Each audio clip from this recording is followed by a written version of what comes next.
You could make up any sort of rumour about the Cave Clan and not know if it was true or not. What else do you explore apart from drains? Buildings, bridges, Mines, tunnels. Almost anything explorable. Yeah, just anything really. Yeah. Heaps of fibre optic tunnels. We've done abandoned buildings, used buildings, you know. Yeah, just any sort of man-made space that, you know, public aren't really allowed into. There's something about exploring a man-made space. Personally, I feel like it's more of about discovering that space or rediscovering it, because you're discovering it in this different sort of context, you know, obviously not what it was intended to be used for, exploring it.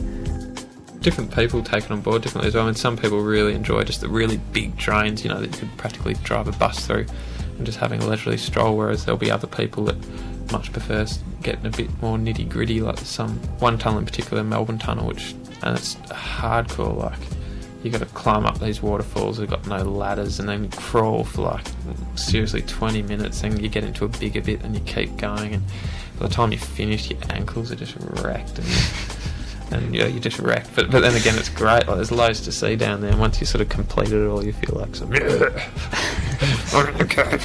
Everyone in the Cave Clan seems to have this will to get to the other end and to see the whole thing, no matter how dark it is or wet or whatever. You know, people know what's going on and they know it exists, but it's not a visual thing. So now and again they'll be reminded of it, either by a sticker or they'll see a newspaper article, and then they might click back into their heads as they're walking around the city. You kind of go, what would that be under me now? So it's just that sort of unknown thing. I think that's what just keeps people really intrigued. Once you've been doing it a fair while, you realise that the law doesn't really care. It's not a visual thing, no one sees you doing it. So I think, you know, they sort of almost perhaps appreciate that we're just sort of these people with an obscure hobby and just leave us to it. What's the scariest experience you've ever had? For me, was when I went into a drain and the weather said that it was going to be fine, but it actually started raining and the drain started to flood and we only just made it out. There were 2 firemen that were killed doing just a practice rescue sort of thing, and we went down that drain and it was a rainy day. We had a like a memorial expo.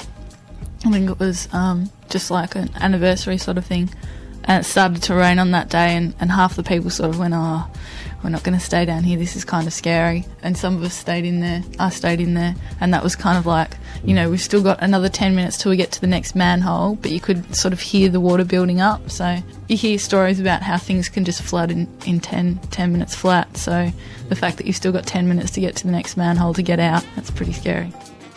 In the 13 or 15 years we've been around, there's not one drain-related death in the clan.